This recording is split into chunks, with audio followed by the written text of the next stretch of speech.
ایک دن جب اس نے کسی ولی کی زبانی جنت کا تذکرہ سنا تو اس کے دل میں خیال آیا، اگر آسمان میں جنت ہے تو زمین پر بھی ایک جنت ہونی چاہیے، میری جنت۔ یہی خیال اس کے غرور کی بنیاد بن گیا۔ شداد نے حکم دیا کہ ریت کے سینے پر ایسا شہر تعمیر کرو جو آسمان سے باتیں کرے، جس کے ستون سونے کے ہوں، دیواریں چاندی کی اور فرش موتیوں سے بھرے ہوں۔ شداد نے اپنے وقت کے ماہرین، معماروں اور سائنسدانوں کو اکٹھا کیا۔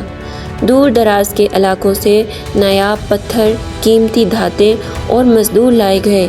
ہزاروں غلام سالوں تک دن رات ریت میں پسینہ بہاتے رہے۔